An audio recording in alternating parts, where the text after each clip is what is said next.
June is cherry month here in the Bay Area. Traditionally, raising cherries around here has been a fairly simple thing. We have a few problems. Lack of winter chilling. From time to time the winters don't get cool enough for the trees to chill down. And there's always been the birds, of course. The birds are forever gobbling cherries. But lately there has been a new pest that's been a bit of a challenge to me. Drosophila suzukii, the Asian cherry piercer fly. It's a fly, kind of like a med fly, comes in, pokes a hole in each cherry with an ovipositor. Matter of fact, multiple holes if there's a lot of flies. And then they lay an egg in the hole, and it hatches out into a little maggot that crawls through the cherry, and then all the cherries spoil in the tree as soon as it hits 90 degrees around here. That came around a few years back. I've been working on trying to battle the pest here in my garden organically. I'm making some headway. This year I've hung traps again for vinegar flies here, and I've also used a program of spinosad, that's a bacteria, spray on the tree. Right here is one of the traps that I've been using for the flies. As you can see, there's quite a bit of fly activity down in the bottom over here. We got a whole bunch of stuff sitting in the bottom of the trap. I don't know whether they're all cherry piercers or not, but we got plenty of them there. What I'm using to attract them is the one-way door here on a Coke bottle.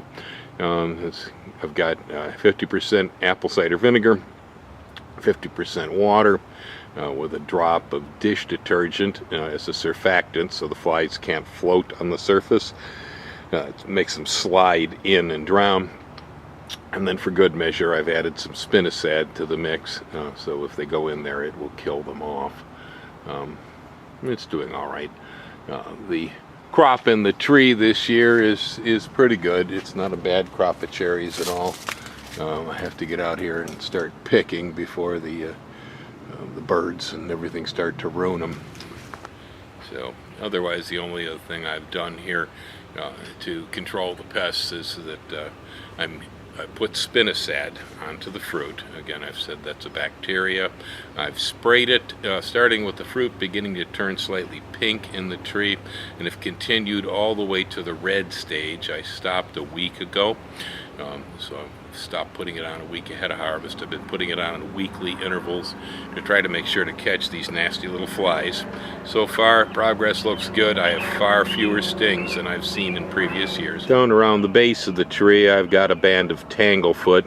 That's a sticky vegetable goop that I use to keep the ants out of the tree, because if the ants go up, they're going to farm aphids on all the tip shoots. And we don't have too many ants around anymore. I've managed to, using again spinosad, managed to control the ant colony at the base of the tree, so we're not getting the damage we used to from them. For the birds, I've opted for using the rotating head owl. I've got him up there. His head's moving as the breeze blows, so it gives him an authentic owl look. He's positioned on a bamboo pole that's tied down to my trellis right over here with wire. It seems to work out. We're losing a little bit to the birds, but it's not bad. It's a simple solution. Netting is not going to do it here. That's just too much for me. I've used bird scare tape, and it works pretty good, but it's a pain to put it up. The owl is simple. I just put him on the end of the pole, push him up, wire him down the trellis, and then I make sure to take them down as soon as I've got the cherries picked, so the birds don't get wise to them. Here's a sample of what the aphids can do in a leaf. They're all clustered up here on the back side of this leaf. Up here you see that this one is completely rolled up right there, coated with aphids on the inside. It's all sticky. My fingers are covered with honeydew from the silly things. If you don't keep the ants out of your cherry tree, you could end up with the tip of every growing shoot looking like this. In this tree, because we did keep the ants out, I see very little of this. There's a few. It doesn't matter much if it's not too numerous. Other options for controlling the aphids, again, banding the tree with tanglefoot so the ants are excluded. Otherwise, you can spray the tree with horticultural oil. That would be done in April around here to prevent these from spreading. That's really kind of a pain. It's hard to do. You got to hit all the branch tips and so on. So I advocate the pruning of the tips personally and exclusion of the ants. So having controlled the birds and the bugs, I have something to pick out of the tree. Here I am with my basket. Behind me I have an old beat up wooden ladder that I keep out here in the orchard. We'll start with that one, and when I have to go further up the tree we'll get the nice fiberglass orchard ladder. So here we go. Well, I'm up here on my ladder in the tree, and I started taking down some fruit, and I can see right off here, you see that nasty one right there. That's the birds. Birds have already been up here pecking away at them. Now when we pick cherries, we want to try to pick cherries with the stems, okay? Because if we pull them so that the stems come off, they will tend to rot quicker. Also, something else we want to watch out for on cherries, and it's cracking. This right here is cracking on a cherry. It was caused by me watering my corn next to the cherry tree. If you live in rainy climates, you can't really control this. If it rains, it rains, and if it cracks the fruit, it cracks the fruit. Dry climates like California or in parts of Washington and Oregon where cherries are raised, we can shut down the irrigation. And so if I'm real careful during the harvest period, I won't split fruit like this. Unfortunately, I wasn't so careful this year, and I've got maybe about 5–10% of it up here got split from my watering. But so I'm going to grab hold of the cherries in such a way that we're taking the stems with them rather than pulling them off the stems. You don't want to break the fruiting spurs of the buds either. So don't pull too hard on the tree.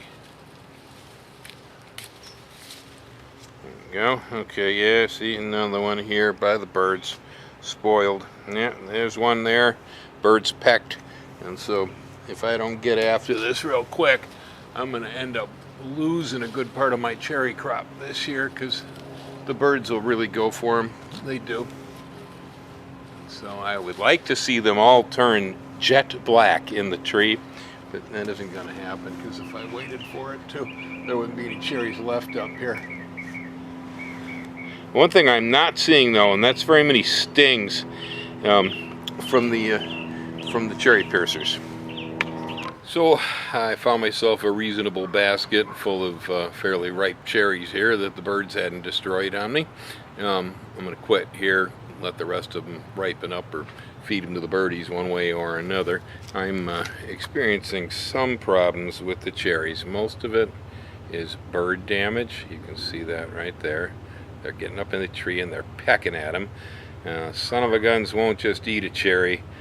They're going to go ahead, peck one, move over 2 inches, peck another, peck another, peck another, peck another.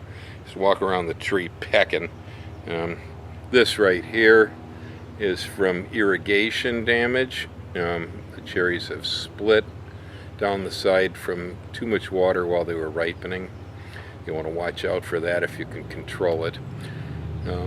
Otherwise, the only other thing to be said, I think, about growing cherries is that it takes two ordinarily. There are a few self-fertile cherry varieties. This tree behind me is one of them. It's a compact Stella, which is a self-fertile sweet black cherry. I think it's better than a Bing. That's my opinion of it. And it works very well here in the Bay Area since our winters tend to be mild. I don't need to have two trees come on at the same time and cross-pollinate. This tree covers itself. But if you are raising cherries like Bing, for instance, you have to have two different trees. Usually the pollinizer for Bing is black Tartarian, is classic, but Van will work, self-fertile Bings work, or aka Lapins. This tree here, Stella, will also work to cross-pollinate on Bing. So life is just a bowl of cherries. I hope the rest of you have a wonderful crop of cherries in your garden this year. And get on out there and get them taken down before those birdies get after them. Otherwise, we're going to be barbecuing mockingbirds this year instead of eating cherry jam. So, thanks for watching. Have a great garden.